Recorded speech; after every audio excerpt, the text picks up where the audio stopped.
We are glad to welcome you to our channel. Kindly subscribe to our channel and share our videos with your friends and relations.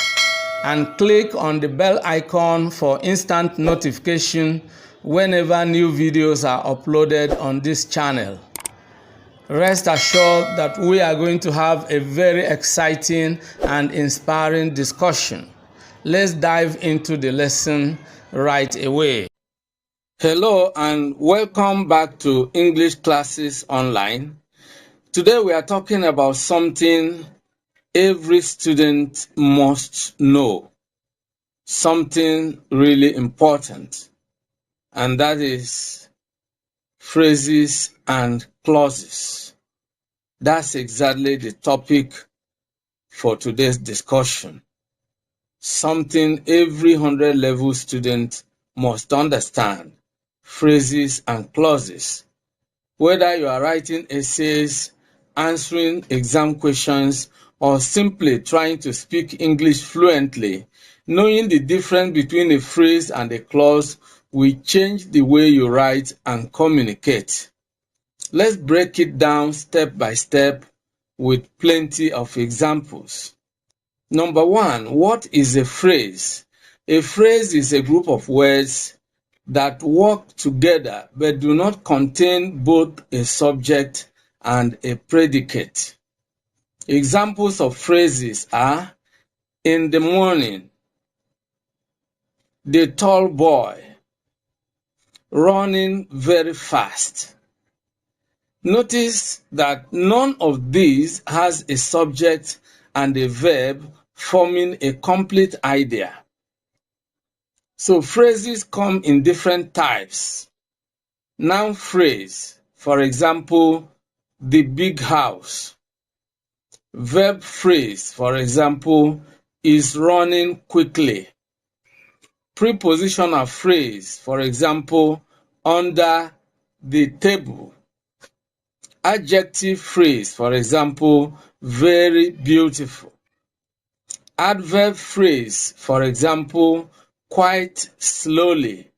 So remember, a phrase is incomplete. It adds meaning but doesn't give us a full thought. Number two, what is a clause? Now here is where things get interesting. A clause is a group of words that does have a subject and a predicate. It makes a complete thought.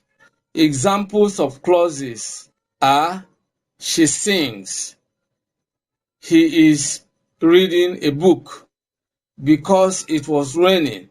But wait, look at that last one. Because it was raining. It has a subject, it, and a predicate was raining. But the thought is incomplete.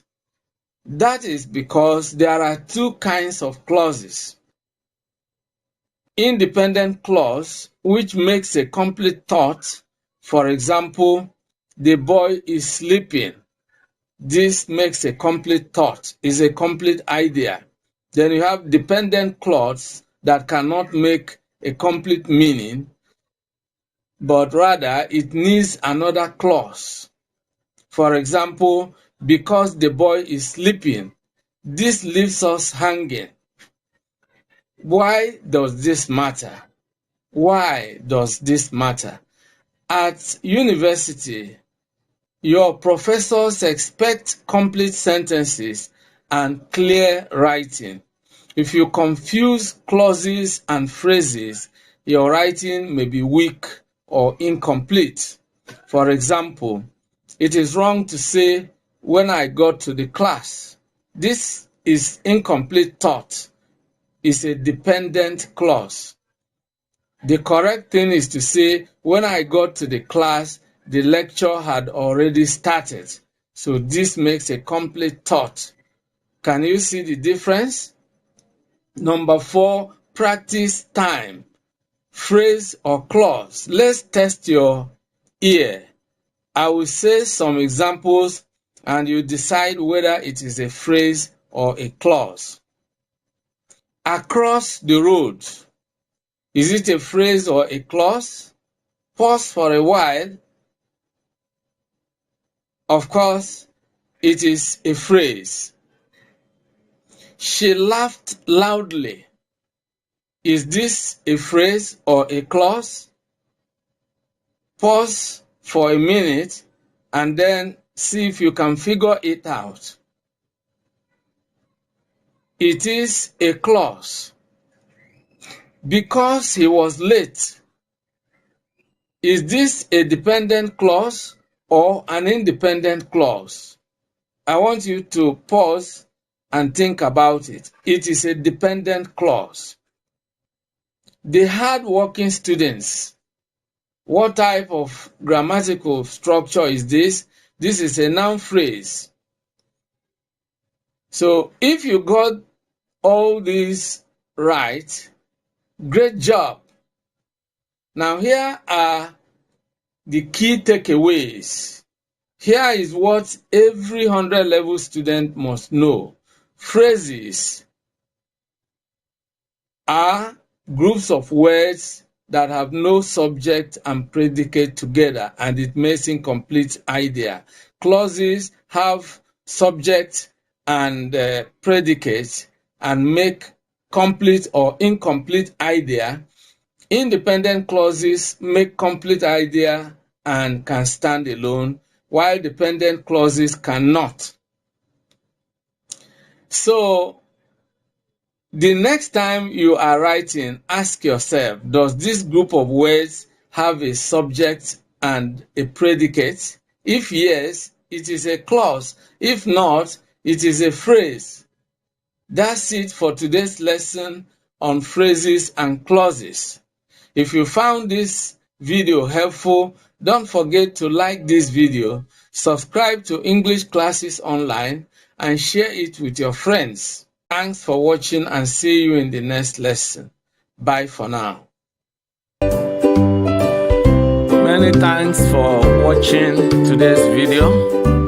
A big thank you to all of you out there for being part of today's episode. I hope you enjoyed the video.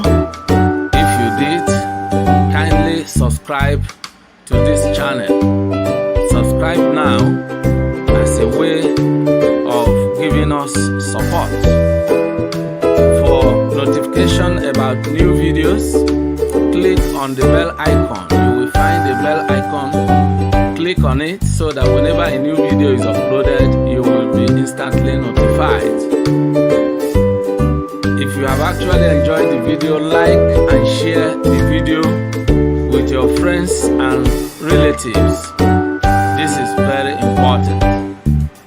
If you have any comments, leave your comments below.